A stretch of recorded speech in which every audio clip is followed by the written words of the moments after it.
Oh, I remember April of 2025. It was the greatest of times. I was hyped for the imminent release of Game Changer Season 7. I was also hyped for the imminent release of Black Mirror Season 7. I was also hyped for the imminent release of more news about Gumball Season 7. But also, I was beyond hyped for the release of MonsterCon. I also had a shit ton of exams and I was stressing out like crazy, but we don't need to talk about that. And one of the things I wanted to see most in this new entry in the Monster Prom series was the secret endings that the team had cooked up. I already talked about Monster Prom and my love for it in another video, so check that out if you don't know much about this series, but what I'm gonna talk about today is the secret endings.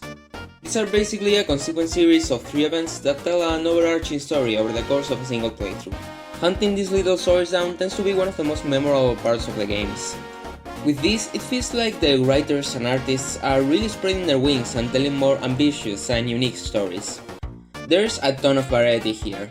We have simple gag-driven stories, we have character studies of the main cast, stories focusing on the side characters, lore-filled ones every once in a while, we have just batshit insane wacky stories. The sky is truly the limit, and since there is an unanimous consensus on what the best and worst endings of each game are, I thought it would be fun to do a video ranking them. But not all of them. Have you seen how many there are? That is way too much effort. So I thought I could do one ranking all of Count's endings. I mean, there's only 16 of them, and yes, I said only 16, I'm not counting the guest dates as endings. I know both the in-game art gallery as well as the wiki say they are secret endings, but there are only 2 events that don't tell a connected story, and they will feel out of place here. If you're curious, my favorite ones are Kale and Faith, probably, I think. But yeah, 16 endings it is, all ranked from worst to best. MonsterCon has a pretty good lineup, so this is shaping up to be a pretty positive video. However, nothing is perfect and a few stinkers are still waiting for us here at the bottom. So, without further ado, let's begin with our first and only D-tier ending. Honk!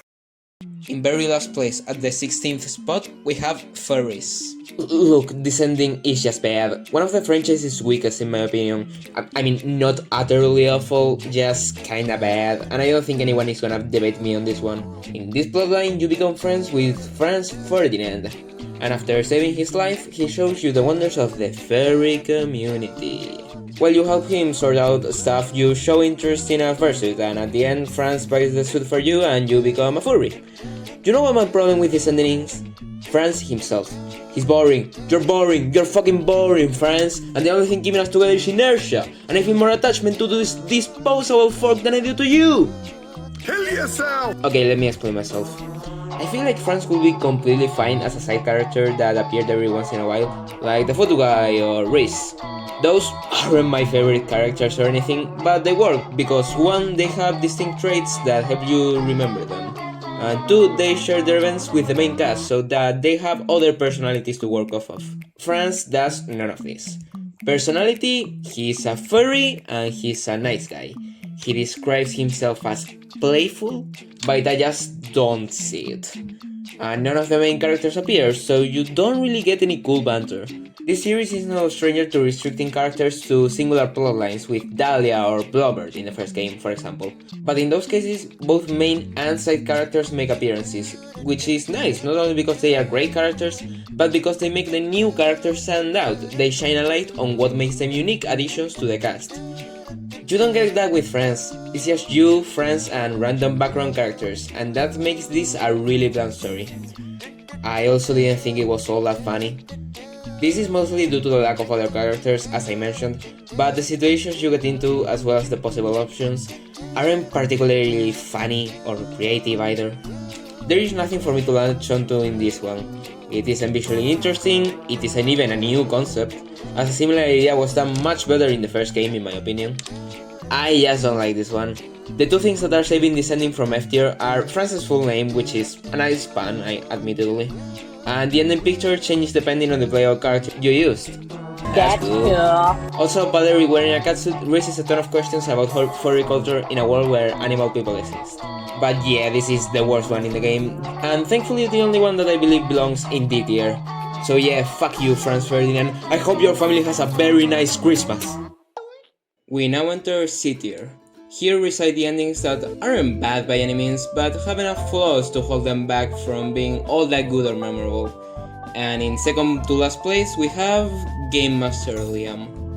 Even though I believe he's the weakest out of the 6 main characters in Kong, the OG hipster vampire has improved a ton since his serviceable yet somewhat forgettable role in the first game. He's in my top 20 of characters for sure. I think that Liam is a really cool character with a ton of potential for great stories, a potential which this game mines. However, if used incorrectly, he can be really lame, which is what happens in Game Master Liam. As the name will suggest, Liam is DMing a D&D one-shot in which you participate, and you gotta help him keep everything under control. That sounds like a cool enough premise, right? Well, it could be, but it's executed in the most boring way possible. The thing that really sucks for me personally is the players. You are accompanied by 3 random nameless NPCs who are playing through Liam's campaign and they are weirdly into it? The main joke with Liam is that he puts this super pretentious facade that's super annoying to everyone, and in a story where Liam is a DM, you would expect the plot to be Liam's tendencies pissing off the other players, and you having to turn the odds back to Liam's side. But no, these 3 guys are completely on board with everything Liam says or does. There is no need for you to solve anything because there really aren't any conflicts to solve. And with no one opposing Liam's shenanigans, he just becomes a boring character. I could excuse this if the players were interesting or cool, but they aren't the focus, so they have no discernible personalities or designs. The decision to use these randoms confuses me because there's a random one-off event where Liam DMs a party consisting of you, April, Omen, and Nico. And it's such a fun event, it's exactly what I was looking for in this one. Just like in the forest ending, the addition of more of the game's memorable cast would have helped immensely. Another thing that's still not as bad, but still devalues this ending a little, is the lack of visual flair. You see, a thing I really like about Monster Con's endings in particular is their visual identity. A ton of endings in the game will feature characters, backgrounds, art styles, and even comic sections completely unique to their plotlines. It isn't something the previous games didn't do, but it's especially noticeable in this game. This helps those plots stick out in your mind, they help them feel like special events, because that's what they are. And I feel like Game Master Liam would have been an awesome opportunity to spruce up the style. I understand that Beautiful Glitch is an indie team and I'm not gonna act like every frame of this plotline should have looked like a Rembrandt. But I wish they had committed more to the theme. In the first event we get this illustration for our first choice and it looks really good. It's just like the magic endings from Monster Road Trip. But apart from that we only have the Angelus costume, which is an exclusive to these events. I just feel like they could have done more to make this story less forgettable. But don't get me wrong, it's still insidious. Even at his weakest, Liam is still much more interesting than Franz. And it is interesting how some of his thoughts are subconsciously inserted into the narrative of the one-shot. That's a good way to explore his character, and I wish it could have been more focused on. And while not all that funny, a few lines still made me laugh big time, unlike the last entry, which didn't make me laugh once. For shame, Liam. For shame. Dax Boomerang is cute, and that is pretty much it. It is doing the bare minimum as a story. In this one, Doug buys a boomerang since he believes a boomerang will make him look cool. You help him seem cool with his new obsession until he ends up joining a group of boomerang lunatics and you have to teach him that he's already cool by himself and doesn't need to impress anyone for people to like him.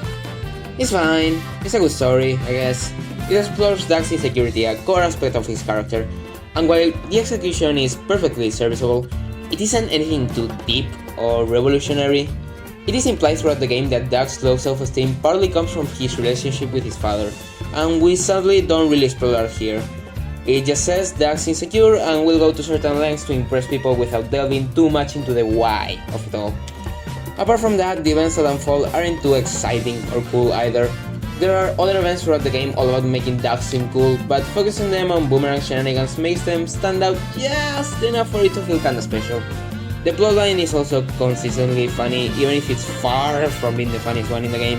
And just like in the previous entry, the lack of unique visual elements makes the ending kinda forgettable. In the end, it is a completely enjoyable story, but nothing that is really gonna stick with you long term. Sorry, Doug. We had a good thing. We had a perfect track record for Zoe's secret endings. We had Prophet. We had Identity. We had Zoe's big adventure. It was perfect. But no, you just had to blow it up. You and your just kinda okay story and your somewhat boring execution of ideas. Okay, admittedly this one didn't ruin Zoe's reputation, obviously, but it is true that Zoe endings are really strong most of the time, and this one just kinda falls short in comparison. In this one, Zoe catches a glimpse of a Garfield-themed lingerie that she instantly falls in love with. But alas, it is too expensive and she is broke. So, she decides the ultimate solution to this conundrum is to sell the rights to Liam Prom, her fanfic, to a studio that was interested in turning it into an animated series. And you gotta help her get through all the legal hurdles unscathed. Yeah, that's pretty much it. All of the events are about the two managers trying to give Zoe the worst deal possible and you assist her in getting a better deal. The three different events have slightly different setups, but they all boil down to this formula. The first event is about making a good first impression and intimidating the managers. The second one is about changing Liam's role to be more marketable. And the third one is about the final contract. I am pretty neutral and impartial towards this ending. I don't know, it just feels pretty uninteresting to me, not helped by the fact that this specific kind of conflict is executed in much more creative ways with the exact same antagonist in both random events and in other secret endings we'll see later. For how strong of a character Zoe is, this feels like a really generic conflict for her to be in, and it doesn't make use of her unique traits or Liam Prom as a whole. The one exception is the second event, which I do enjoy, mainly because it revolves heavily about Liam Prom itself, and it is the most memorable part of the ending. One thing that I value a lot in this game's secret endings is the creativity on display. When you step into most of the endings, it feels like you're about to enter a new level of awesomeness, like the game just upped the ante. But that's pretty difficult to achieve when these situations and these characters appear so many times across the regular game, and the game does nothing to set this instance apart from the others. It's not garbage though, obviously. Zoe is in my top 5 characters of the entire series, and she remains as likable and endearing as ever. I also do enjoy the option in the third ending about Zoe's iconic dislike for tuna sandwiches, that's pretty funny. The usual Monster Prom charm can still be found in spades. Yeah, it's not the worst thing in the world, and I do think it's slightly better than the other C tiers, but I also can't put it any higher. We now move on to B tier. The C tiers weren't bad per se, but this is where we're gonna start seeing the good ones. They're not perfect by any means, but completely decent and serviceable stories. For example... Ooh, this ending. Ooh, this fucking ending. I'm gonna be blunt, this was the hardest ending to rank in the entire video. I had a general idea of what my opinion on most of the endings were. There were some endings that got better after replaying them, there were some ones that got worse, but I had no idea what I actually thought of this one for the longest time. But in the end, I think it deserves a little spot here in B tier. But let's talk about the ending already.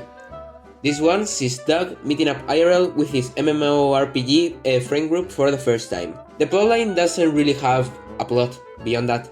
The three events see them in various situations around the con. First, they help one of the members make her character for the game.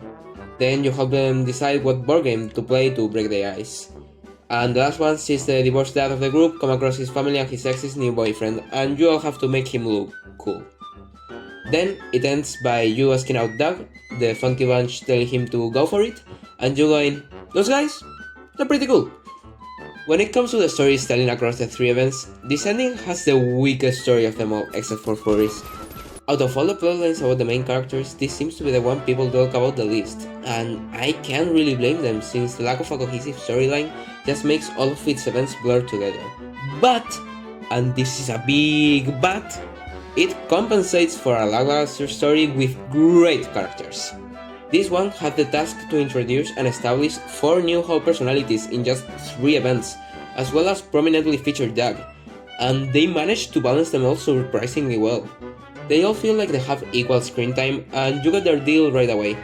And thankfully, I really dig these new guys. Wyatt and Wendy are fun additions, and their sibling banter adds a nice edge to the interactions. Side note, but every time they talk, all I can hear is Dipper and Mabel. Like, listen to this. She's got exactly 1 millimeter on you. What? Whoa, don't you see what's happening, Dipper? This millimeter is just the beginning. I'm evolving into the superior sibling. Bigger, stronger. Like some kind of alpha twin. Alpha twin, alpha twin. Come on, guys. Nobody even uses millimeters. It only makes you taller than me in Canada. Maybe it's because they're both twins, but I think they will sound like that. I am less enthusiastic about Justine, who just feels like an unfunny fusion between Dahlia and Adrian. My favorite new character ended up being Old Doug. Since he's the divorced one, I expected him to be really dull and a bit depressing. But no, the guy is chill and super wholesome. He's a pleasure to be around. His bonding with Doug over having the same name is just so damn cute. Speaking of Doug, he complements the group really well, all of this culminating in a friend group that's just plain nice to follow around. So yeah, that's pretty much all that this ending has to offer. It is not reinventing the wheel or anything, but in a game filled with over-the-top stories and characters, it feels nice to have a more low-key ending every once in a while. Sometimes a story about friends hanging out is all you need, even if it isn't perfect. Barely missing the top 10, we have Beach Day. This is an ending which parallels a secret plotline from the first game, the orgy ending to be exact. In both of them, you had to convince all 6 members of the main cast to drop everything and do an activity you really feel like doing. In Monster Prom's case, it will be an orgy, and here in Monster.com is having a beach day. I really like when endings include a lot of characters, and these endings are the purest form of that. They're very simple story-wise, but I always get a kick out of them. Out of the 2 of them, I do prefer Beach Day just by a bit, mainly because of Monster.com's main cast. I like Monster Prom's main 6, but it has nothing on Monster.com's, which is my favorite in the entire series. Seeing all 6 of them get equal screen time in the ending is pretty novel, and as with the previous ending, it's pretty nice to get a more chill ending every once in a while. As for the events that make up the plotline, they're basically just going after each of the characters 2 at a time and trying to convince them to go to the beach. First, you approach April and Omen, and you can either tell them you buried treasure in the sand or a freaking corpse, which got a good chuckle out of me the first time, not gonna lie. Then in the second event, you have to convince Doug and Nico, but mostly Doug since Nico is pretty on board with the idea, and you can either tell him to aura farm by looking at the sea, or he could also pretend to drown as a conversation starter. Finally, you have to convince Zoe and Liam. You can do so by pitching it as another Monster Prom game, or as a break from the endless time loop they live in. Once again, the story is nothing special, and apart from the beach outfits at the end, there really isn't anything that sets it apart visually. By the way, kinda nitpicky, but it sucks that Zoe, Nico and Liam get these cool beach outfits, but April, Omen and Doug don't. I mean, Doug's regular outfit fits in with the theme, but still, it didn't affect the ending's placement. But with how cool the other outfits are, I would have loved to see all of them get wardrobe changes. But again, just a nitpick. Overall, this is just a pretty chill ending that pays homage to a pretty neat ending from the first game, but with cool summer vibes that's always nice to revisit every once in a while. Speaking of paying homage to the first game, this ending references a lot of stuff from previous games, which I found to be quite interesting. In one of the options for the third event, the characters call back to both the fourth wall ending from Monster Prom, as well as End of the Road of all things. They're very fun notes, and they've given the theorizing part of my brain a lot to think about. I also have to point out how cool the ending picture looks. For some reason they decided to make 2 out of the 16 images widescreen. I don't know why only 2, but I'm not gonna complain because both of them look beautiful. Like, look at this, it's gorgeous. But wait, how can I play this? There's no Blobbert. The lack of Blobbert was so close to putting this one in F tier, but then I remembered that Sue and Wanda show up at one point, and I guess that makes up for it. April's Suitor is a really weird one to me because one of my main critiques across previous entries was the fact that they were doing too little. But here, it is the polar opposite. April's Suitor might as well have been called Thanksgiving Turkey, because it's stuffed with all sorts of shit, to the point where it feels kinda unfocused. Like, it's way too bloated for its own good, but it kinda works anyway. I don't even know how to begin explaining this one.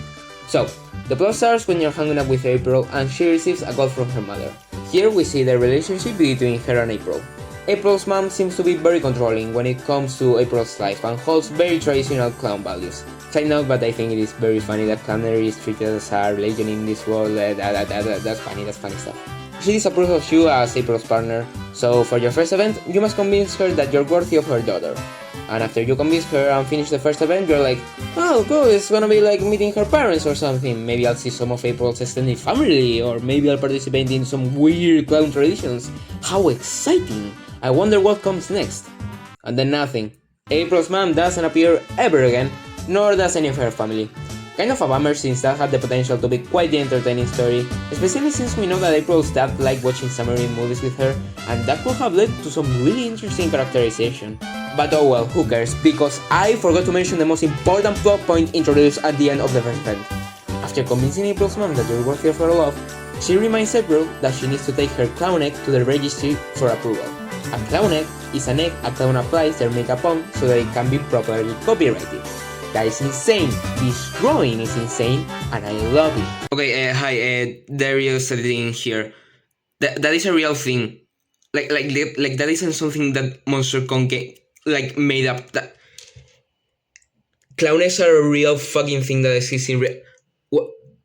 What the fuck? April has stuff to do, so she leaves the egg with you so that you can register it. But then you get really attached to the April egg behind April's back. You start talking with it, and even calling it Little April. Then during the second event, April's managers show up and tell you that April isn't allowed to be seen having a partner in public. But you wanna bang, so you convince them to allow you two together, blah blah blah, it's not important. The point is that you can keep hanging out with April, and in secret with Little April. And then in the third event, you keep hanging out with both Aprils. When Nico shows up out of nowhere and tries to play matchmaker with April for no apparent reason.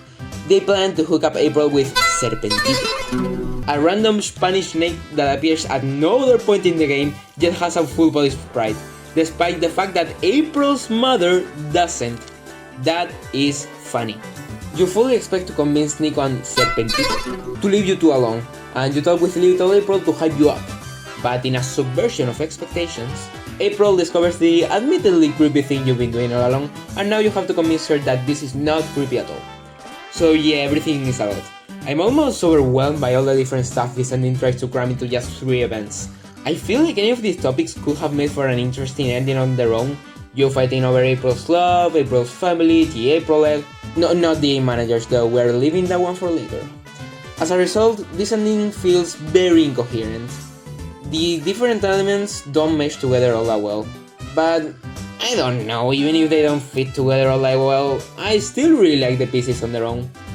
April's mom is still cool and interesting, Serpentito is freaking epic, and everything regarding the clown egg is hilarious.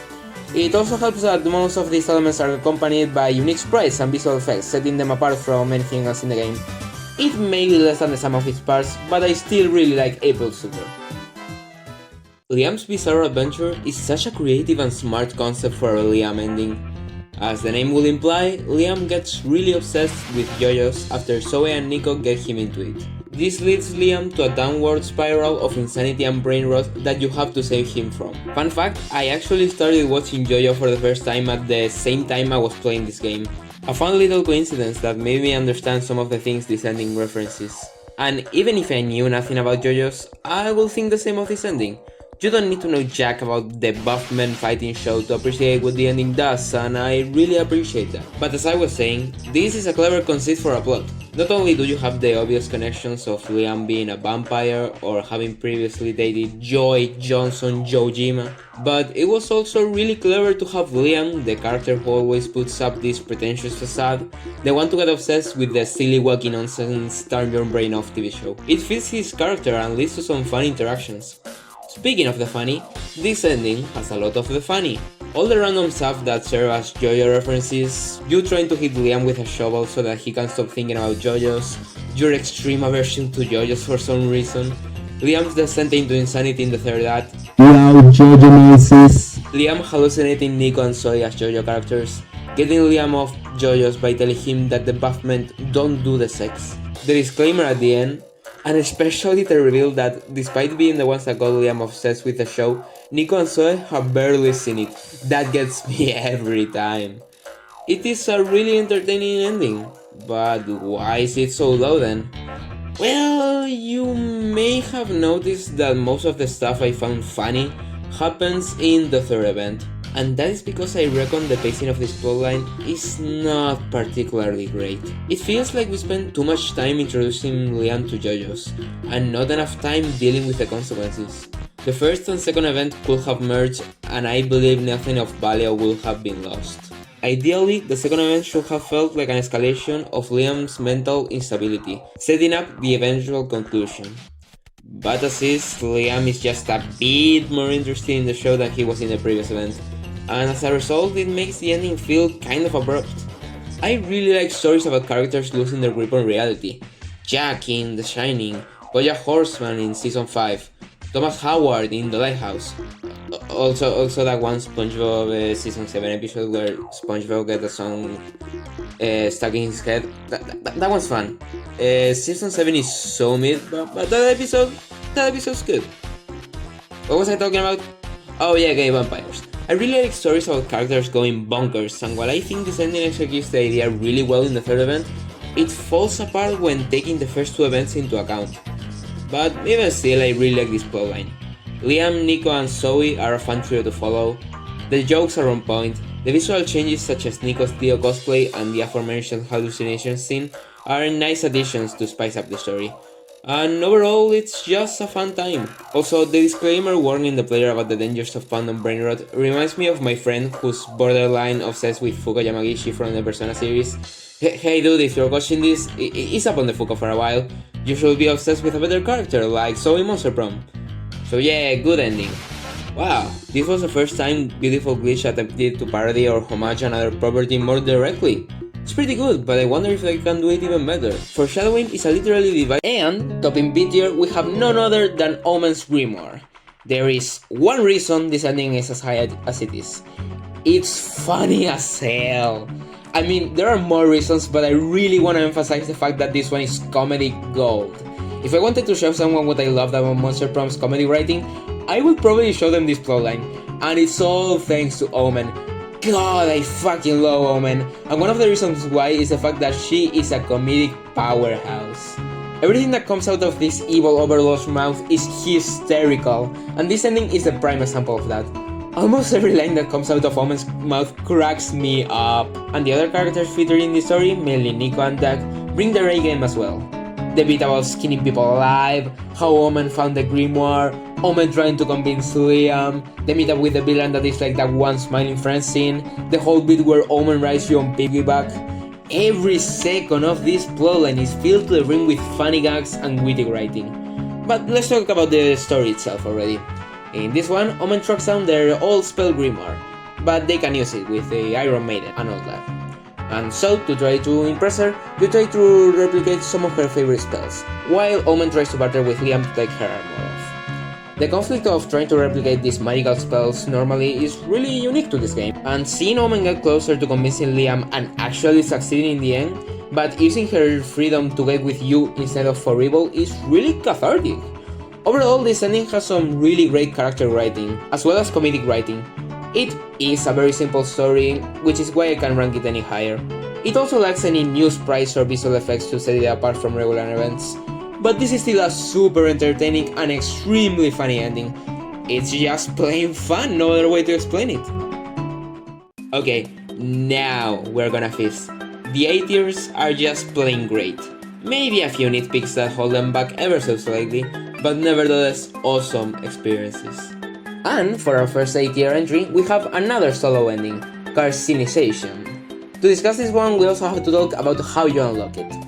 A few random events across the game will have this phrase as one of the two options. Carcinization is a proven form of convergent evolution in which non-crab organisms evolve a crab-like body plan. If you find and select this option the 3 or 4 times it appears across the game, you will get the Carcinization is Coming achievement and unlock this ending. I've heard some people complain about this method of unlocking, but I personally don't mind it. First of all, I don't think it's that hard to achieve just by playing the game normally.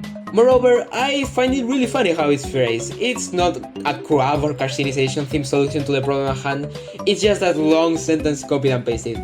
Look, I grew up on Chowder. I grew up with field tournament style up and down on the ground, manja flanja blanja banja ishka bibble bubble flabble, doma roma, floma bomba, jingle jangle, every angle, bricka bracka, flaka stacka, two-tone rerun free for all big ball. Long overrun phrases repeated multiple times are my jam comedy-wise. I also think this acts as a really good setup for the plotline. Let's talk about the plotline already, shall we? It begins when you go out to eat at a seafood restaurant, and as you look at the crab tank, you remember carcinization is a proven form of convergent evolution in which non-crab organisms evolve a crab-like body plan. And you notice how the crabs look vaguely human-like, or monster-like, I guess. This sets your paranoia in motion, as you start to believe carcinization is coming. Oh wow, it's like the achievement, it's the name of the achievement, wow! In the first event, Liam invites you, April, and Nico to a seafood restaurant. There you catch a glimpse of a crab that you say looks just like Wesley, this guy we've never heard of before but is apparently close friends with Liam. You say this is carcinization's work. Liam obviously doesn't believe you at first, but after you convince him, everyone is on board with the whole carcinization deal. In the second event, you decide what to do with your final moments as mortal men. And in the third event, everyone but you have turned into crabs, and you got to stop the restaurant from cooking your friends alive. And then you transform into a crab as well, and you do a crab rave. The end. My oh my, what a story. The first event is super funny and kicks off the plotline on a really strong note. Wesley's existence cracks me up, and the flashback Liam has to the New Year's Eve party are hilarious. I'm especially fond of the option when you grab the crab's pincers and move them around to mimic Wesley's iconic dance move. The second event is honestly kinda weak and it's what's keeping it out of S tier. I don't like how, despite how absolutely broken Liam looked after what happened to Wesley, he just goes back to his usual self. But this event is still funny in its own right and leads perfectly into the last one, where things get really good. Everybody's crab designs are super fun and the event is really funny as always. But the thing that blew me away was the fact that in this last round, if a player is going to do the carcinization ending, it will trigger special events for the other players. How freaking cool is that? There are like 3 or 4 special standalone events where the characters are crabs that can play in the last round. That is so cool and so unique, and it really helps make this secret ending feel like an impactful event. So yeah, even if that second event could have used more time in the oven, this is still a wonderful secret ending.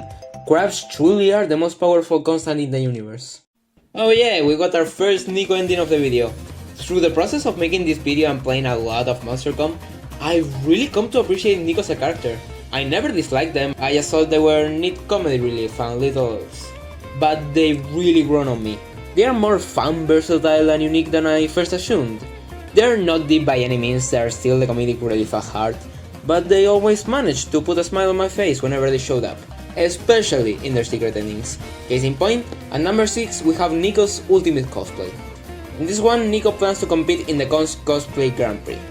They plan to show off their impeccable Joker cosplay, but while trying to help them out, you ruin it beyond repair, and you now have to scramble to create a new cosplay and act for Nico. The one to do the cosplay together is none other than Sasha. Oh my god, Sasha, hi! The kick being that you get to decide which cosplay Nico will wear, and the third event will change depending on which one of the 4 options you choose. That is so cool! I haven't mentioned it yet since none of the previous endings had this, but every once in a while plotlines will alter the way options are presented. Instead of the usual 2 options, it will be 3, 4 or multiple choices in one event, options you cannot succeed no matter what you choose, or just general deviations from the norm. They only happen every once in a while, but they are super memorable each and every time, and it helps endings feel more unique and special. A few endings in MonsterCon do this, and I will point it out whenever it happens, because it really enhances the experiences. In this case, the 4 different options correlate to 4 different cosplay options: Morrigan, a villain, steampunk, and pancakes. Then in the third event, you have to suggest Nico and Act to go with the selected cosplay. Having this many options makes replaying the ending a lot of fun. Overall, the ending is pretty funny. The initial Joker cosplay leads to some pretty great dialogue, and I especially love the option where you let loose a ton of bats on Nico. That one has me on the floor each time, man. Having Sasha is always a plus, and it helps what would have otherwise been an ending with only one character feel more alive. The different cosplays are really appealing visually and lead to some hilarious outcomes. But the highlight of the whole plotline for me is one specific costume, the pancake costume. When I first played this ending and I saw this option, I thought, oh wow, pancakes, could it possibly have something to do with... Nah, I'm probably overthinking it. But then as I selected it, and Nico talked about their love of pancakes, and straight up started singing the motherfucking pancake song, I freaking lost it. For those unaware, in the previous game, you could visit a pancake diner where you could buy a cassette tape playing the pancake song, which will replace the soundtrack for the rest of the playthrough. This was one of my favorite gags from Monster Road Trip, and seeing it come back out of the blue made my day.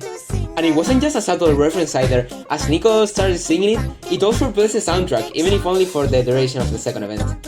But then, if you choose this specific option in the third event of the pancake plotline, a sexy remix will just start playing in the background as Nico teases the aliens. God, this ending is so funny. This was one of the most memorable experiences I had playing this game. and alongside the fact that the rest of the plotline is so creative and fun, it belongs in A tier. My only critique, and a very minor one at that, is that I wish the different options had led to more varied conflicts in the third event, since there is not much difference when it comes to the setup. But who cares, honestly, this one is still an amazing time all around. And for our last A tier entry, we have Omen's Redemption. Oh yeah baby, I love Omen, I believe in Omen's supremacy. Alongside another ending we will talk about very soon, this is the big lore plot of the game. And it is here that we finally get to learn all about Omen's cool fucking backstory. We begin by accompanying Omen to one of her Redemption Arc program meetings. She basically tells us to tag along just so you can be class clown and make things more entertaining for her. First things first, I just have to begin by stating that this ending is very funny. It may have some more serious moments later on without many jokes in them, but what I said in Omen's Grimoire still applies here. Omen is a mean comedy machine, and there are so many good bits in this event alone. Gerard's undead army unionizing and getting a maternity leave, whatever that means. Omen treating you as a court jester, the option to disguise yourself either as the Grinch or the famous cock-doodler.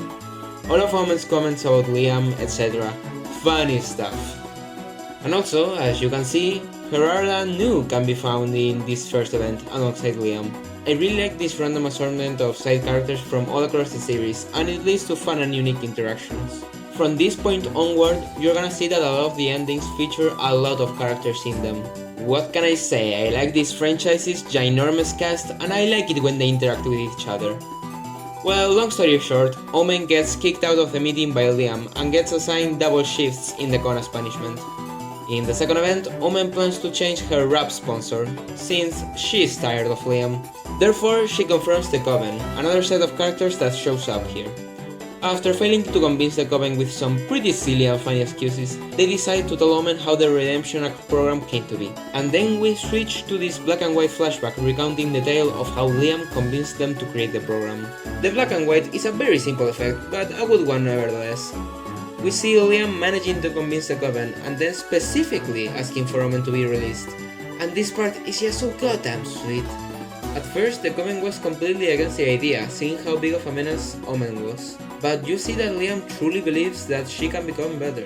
Here, he mentions that she used to use her power for good, before turning to the dark side, implying that the power corrupted her, which is just such a good nugget of information. Liam is genuinely being selfless in this scenario, and damn it, is so sweet. Especially when we get to the gorgeous comic section, baby!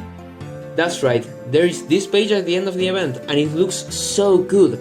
I love the way the characters are drawn here, and the way it portrays all the details in their emotions. Liam clearly sees himself in Omen, since he was evil as well, and he wants to give her the same second chance he got. Liam personally taking care of Omen, letting her live at his place, and cooking meals that she likes just for her. Jesus, it's so wholesome. Be careful who you call ugly in high school, sheesh. After hearing this, Omen is clearly shaken to their core, and they leave. The only complaint I have about this ending is that we don't really get to see Omen process or come to terms with this realization on screen. She just leaves, and by the time the third event rolls around, she has made up her mind about trying to actually begin redeeming themselves. With that said, it is still a super satisfying conclusion.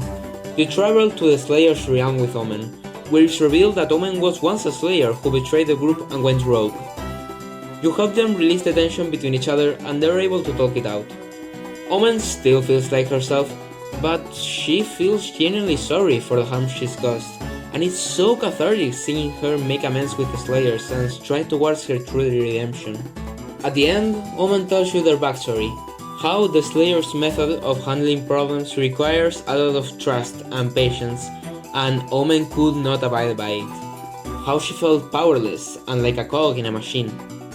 And so she went rogue, believing that the power wouldn't be able to corrupt her, but she was wrong. Still, you reassure her that her story is not over, and that there is always time for redemption. So, she rejoins the Slayers, and even though she would never admit it out loud, is grateful for Liam's help. Also, the ending picture looks really cool, I like the use of color in it. So yeah, amazing ending. Great cover for Omen's story, and despite the fact that I don't think it's perfect, it is still awesome. Also, everyone and their grandma has pointed this out, but at the end, Omen says they've been assigned to find a Slayer that went rogue a few years ago, which is very much implied to be Arabi, and since she's playable in Con, it can lead to a very funny scenario. Great stuff. This is it, gang. The best of the best. I have almost nothing to complain about with these ones. So without further ado, here are the 4 best secret endings in Monster Cup. Opening S tier and missing out of the top 3, we have Zoe's Big Adventure. First things first, I'd like to address a complaint I've heard about this ending a few times. Some fans don't really like how, despite being a Zoe ending, this one doesn't really focus on her all that much. Therefore, it feels like a wasted opportunity to explore more about Zoe. Now, I think this is a completely understandable complaint. Expecting an ending focused on a specific character to feature said character is not an outlandish request in the slightest, and this imbalance leads to Zoe feeling less important than the other characters in this game in particular. I will not bat an eye if this was the reason you didn't like this ending, but for me personally, I don't mind it all that much. Yes, Zoe's pushed a bit to the side, but even then, she isn't completely missing from the plotline. She still gets a bunch of lines and funny moments. And besides, we already have 2 pretty good plotlines laser focused on Zoe, and even if I don't really like the future of Liam Prom as much as the other ones, it still gives us quality Zoe time. With how much attention she gets from both the games and the fandom, I don't mind her playing a more subdued role in just one ending. Again, 100% understand if you dislike the ending for that reason. I just personally don't have a problem with it. But enough blabbering, is this ending actually any good? You better fucking believe it is! God, this ending is so cool! There's just so much to love in this one. For starters, I really like the large amount of characters involved. We of course have Zoe, but there's also Liam, the Coven, and Adrian of all people. Seeing all these characters who usually don't get that much screen time together interact is really neat and leads to some pretty fun interactions. I also really like the evil king guy. His pride reminds me of Lord Wu Fuck Fuck from Banjo-Tooie. Yeah, we may not have that much time dedicated to just Zoe, but that hardly matters to me when all these cool fellas are here in the same place. And on top of that, the story that these characters are in is really great too. Basically, and as we established earlier, Liam is taking care of the Coven's Redemption Arc program, which Zoe is a part of.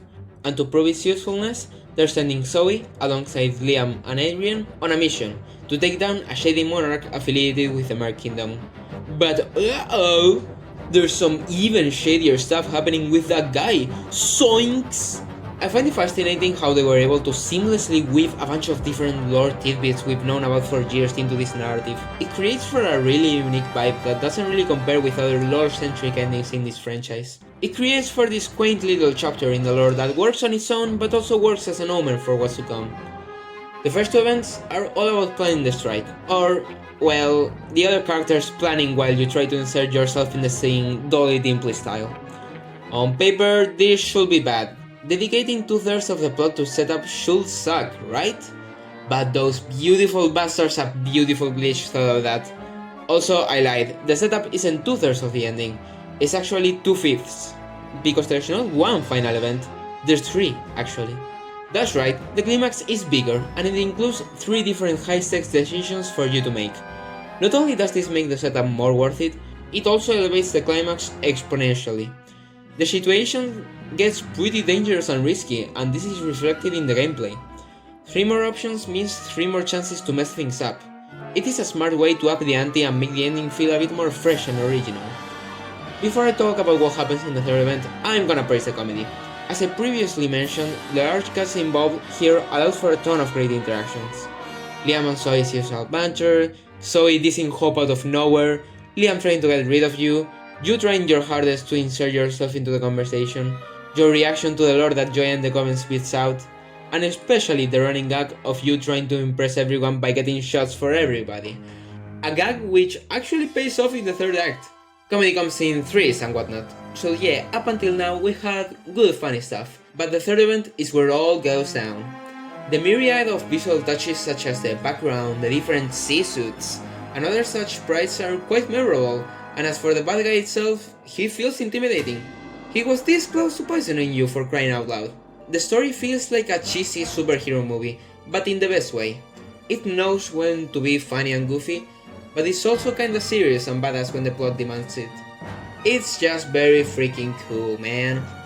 And the coolest thing by far has got to be the comic section at the end.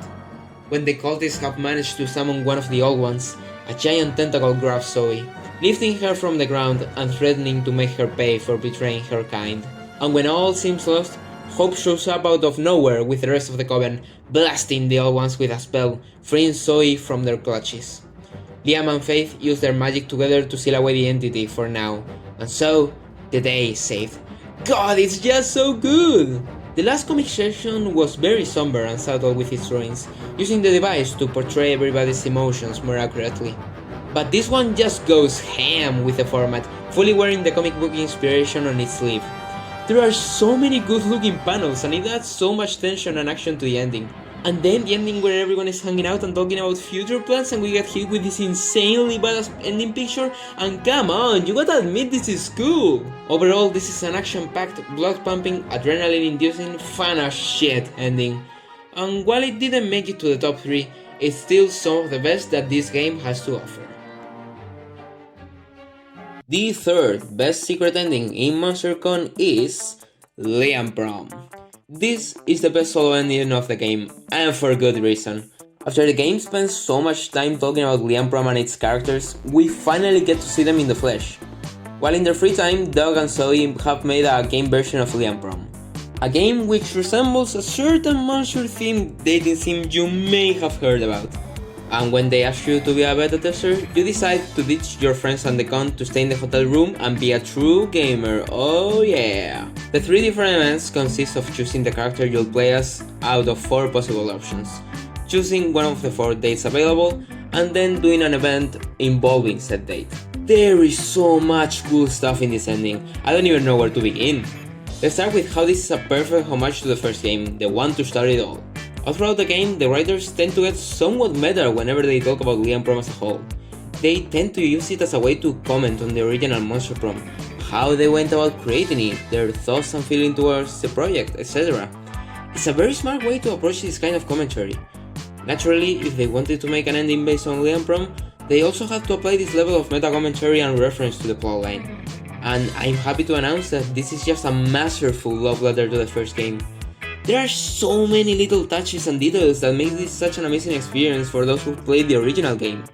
Zoe being the narrator, the original backgrounds for the characters on that screen, the date presentation and the prom ending, the young and unafraid line, the shopkeeper makes an appearance in one of the possible third events, another one of the possible third events straight up remakes a random event from the first game. It's so cool!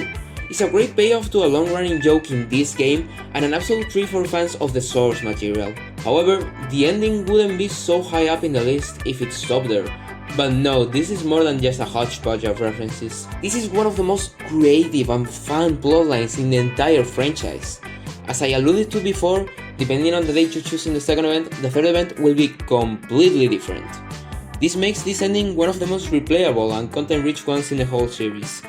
And unlike Nico's Ultimate Cosplay, the different events are actually very different from each other. In Post-Apocalyptic Liam, you kill Nice Liam in the Liam Hunger Games, and have to frame someone else to escape punishment. In Glamrock Liam, you go to the shop to buy a cool accessory for your date.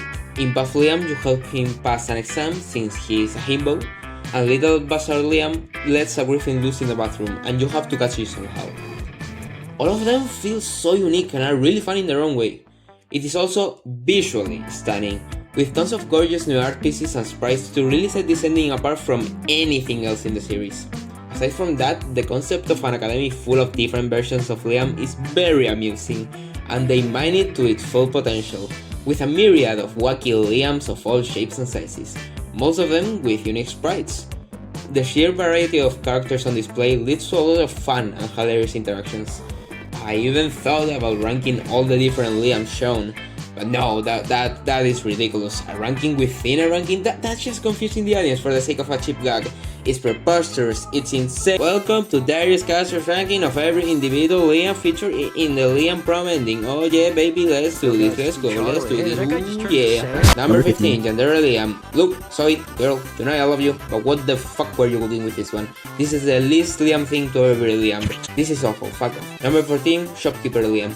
Was it really so difficult to give him cat ears and a cat tail? Really? Number 13, Chorizo Maker Liam. I hate chorizo. Number 12, Panini Maker Liam. I hate paninis. Number 11, Cartographer Liam. How about you map these nuts? Ha! Got him! Number 10, Magical Girl Liam. I hate women. Number 9, Buff Liam. He's Liam, but buff. Number 8, Centaur Liam. He's Liam, but Hans. Number 7, Catboy May Liam. Also, you can put ears and tail on this one, you son of a bitch. Number 6, Portuguese Liam. I hate Portugal. Honorable mention. Nice Liam seems nice, but he's dead. Oops! Number 5, Scapegoat Liam. Jokes about ghosts screaming aren't funny, but thankfully this one just stands there menacingly. Number 4, Worm Liam. Yes, I will still love you. Number 3, Brooding Post-Apocalyptic Liam. I actually really like the shading of his Prime Skill School. Number 2, Glamrock Liam. Number 1, Little Bazaar Liam. Little Bazaar Liam is the best thing to ever happen to humanity. He single-handedly watered my crops, cured my depression, fixed every socio-political issue in our society, put an end to late-stage capitalism, went back in time to stop 9/11 from ever happening, did a flip, brought both Inside Job and Wonder Over Yonder back for new seasons, made comedy legal again, wiped out all xenomorphs from existence, solved the Hodge conjecture, and gave me a kiss on the cheek. There's no more racism, homophobia, gender inequality, transphobia, hate, or crime. There is only Little Bastard Liam. Ay, Jesus Christ, let's just get back to the normal ranking. I also have to praise Alex Gross, Liam's voice actor, for his work in this ending. Even though the four main Liams only get a few lines each, he does such a good job portraying their different personalities while still sounding like regular Liam. Good job, man! Overall, this is just one of the most fun and entertaining endings in the game, with endless creativity and funny characters aplenty. The second best ending in MonsterCon is Nico Face Attorney. See, this is what I was talking about. They gave Nico some of the best endings for no apparent reason. You guys are really sleeping on them. In this one, Nico's cosplaying as a lawyer when a pair of cops approaches them, asking to defend someone in court after the real defense attorney bails. What follows are two trials Nico manages to bullshit their way through, and a third trial in which they are being judged for, you know, faking being a lawyer and all that. If I had a nickel for every ending in this game that was based on an IP one of my friends recently introduced me to in the last year, I would have 2 nickels. This isn't a lot, but it's weird that it happened twice, right? Liam's bizarre adventure walked so that Nico, Face Attorney, could sprint across the field with superhuman speed. In my opinion, this is the better out of the 2 homage endings in this game. Liam's BA wasn't bad by any means, but I felt like it only scratched the surface of things to parody or reference from the source material. But here, they fully commit to the beat. You can tell the devs are big Ace Attorney fans, and their love for the series is apparent just by looking at the ending. This one is a true feast for the eyes. This is the best looking ending in the game, hands down. Ditching the usual UI for this Ace Attorney inspired setup was an amazing decision that really gives this plotline a unique identity that is like nothing we've seen before in this series. And that is without mentioning the gorgeous sprites, expressions, character designs, and even the selection screen, for God's sake. Pure eye candy, I tell ya.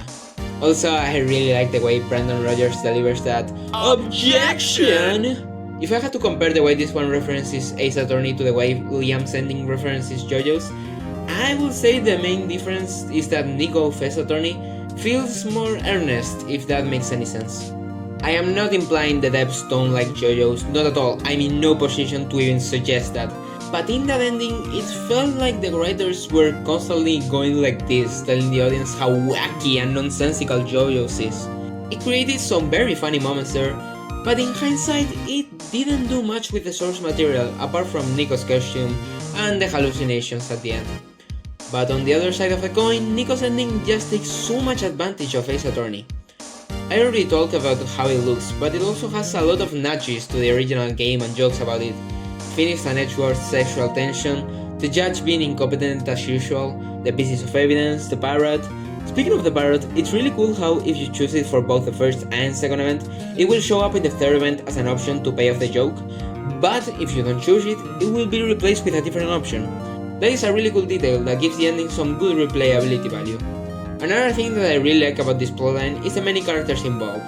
We have both familiar faces in the cops, April, Dahlia, and of course Nico, as well as brand new guys, like the judge, the prosecutor, and this cool Grim Reaper lady. I've said this 1,000 times already in other endings, but these many characters allow for great and funny conversations you wouldn't get otherwise. Oh, and this goes without saying at this point, but the ending is very funny. Anything Nico gets their meaty little claws on is bound to be comedy gold.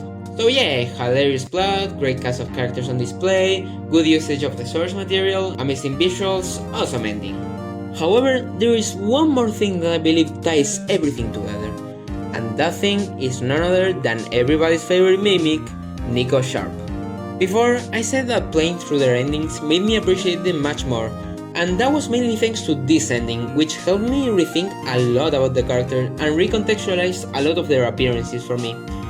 This wouldn't be the first time an ending in this series makes you rethink the way you view a character by shedding light on some important details, with the first example that comes to mind being Polly's blocked ending in the first game.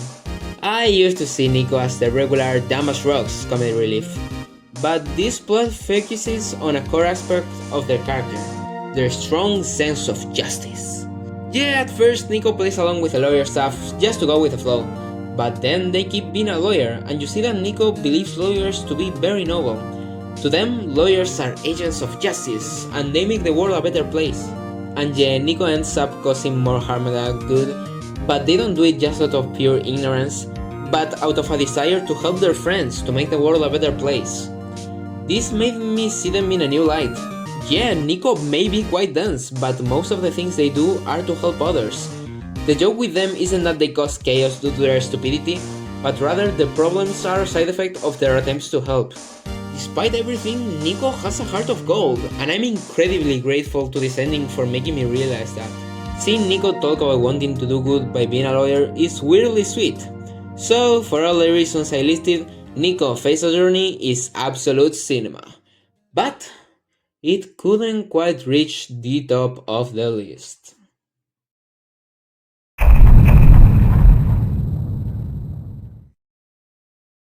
Oh boy, oh boy, oh boy! It is now time for me to play April's second ending for the first time. I wonder what wacky clan-related misadventures await me. April's a streamer, so maybe we will see her playing Minecraft or something, and her spray will be replaced by her Minecraft skin, and she will talk with Markiplier, who will be all like, "Hello everybody, my name is Markiplier and welcome to Minecraft MonsterCon Edition." And I'm pretty trying to impress Markiplier, but then Nico will show up and they'll mess up the cobblestone generator, and then they'll cosplay as Jack Black and scream, "Chicken Jack!" 2 hours later.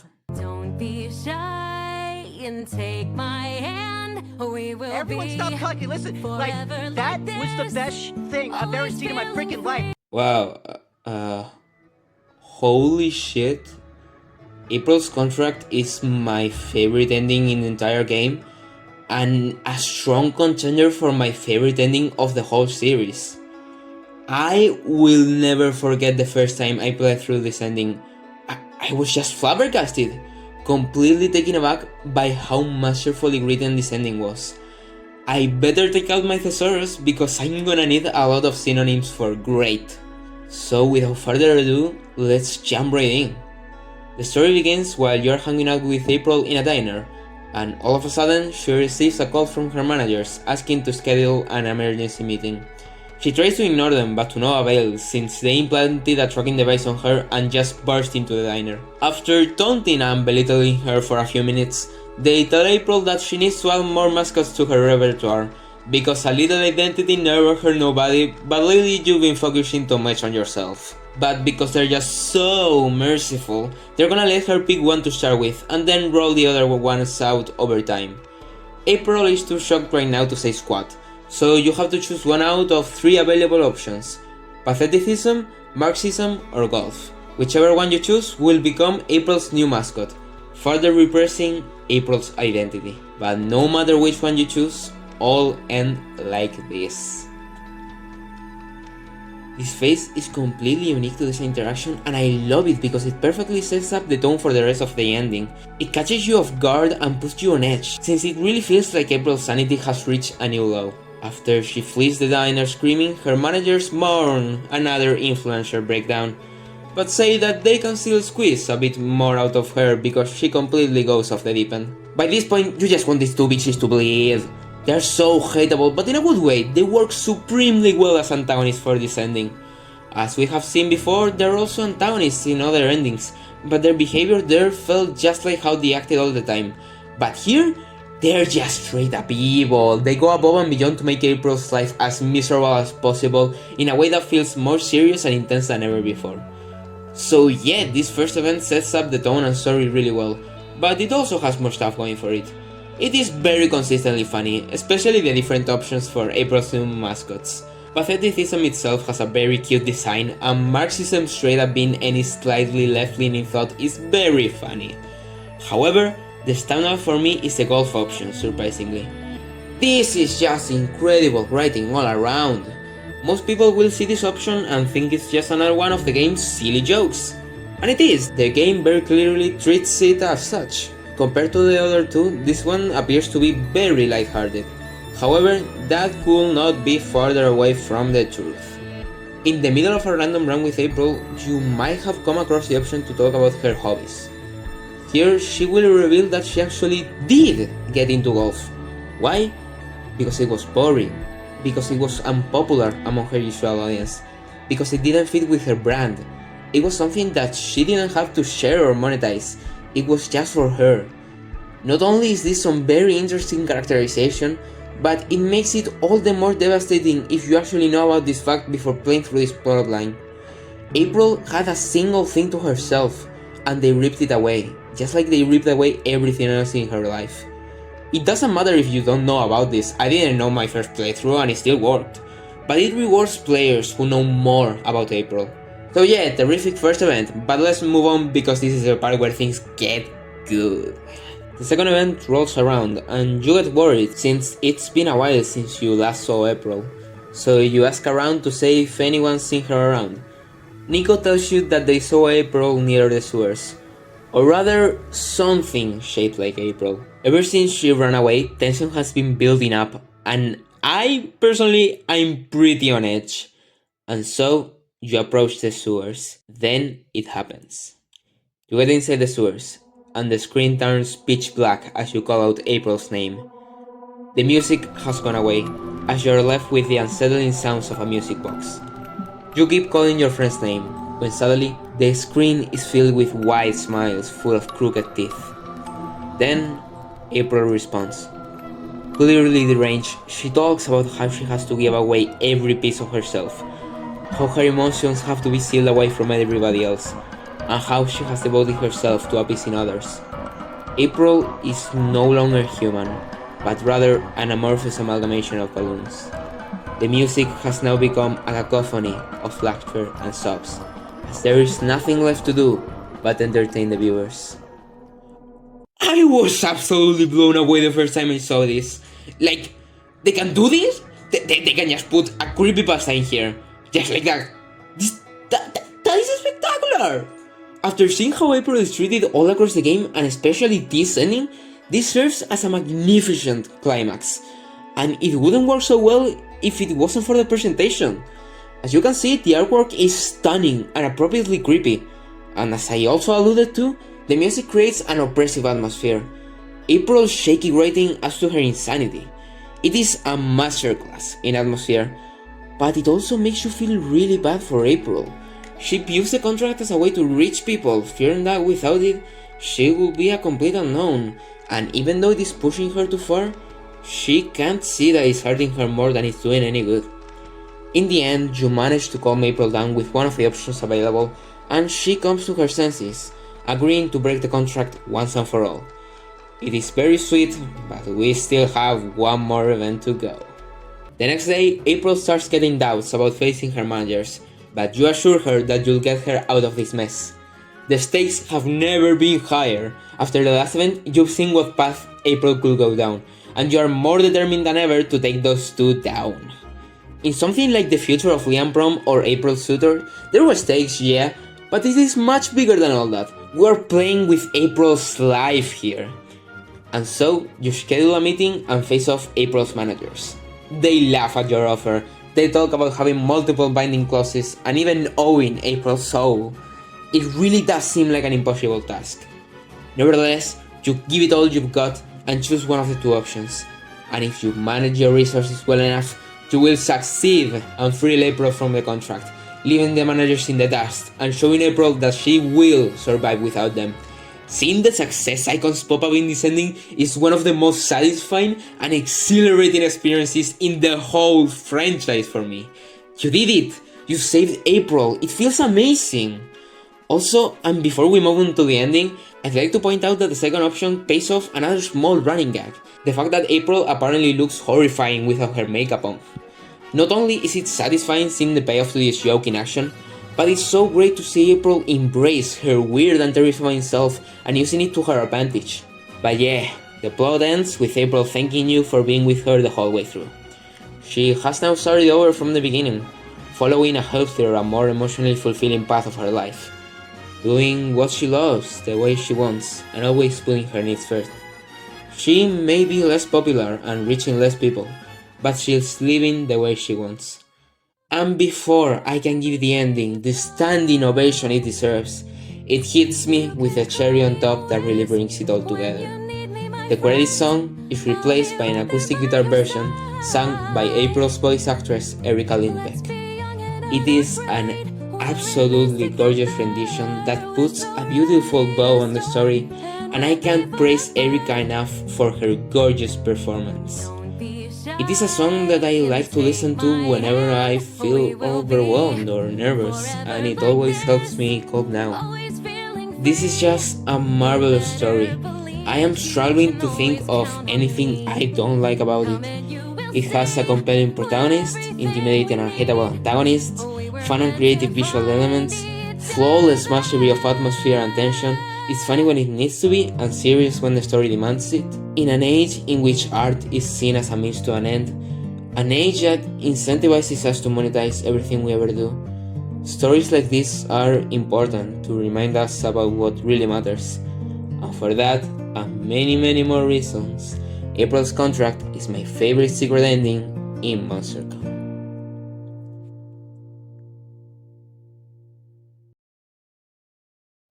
So yeah, that is the end of the video. If you stick till the end, thank you so much from the bottom of my heart, genuinely.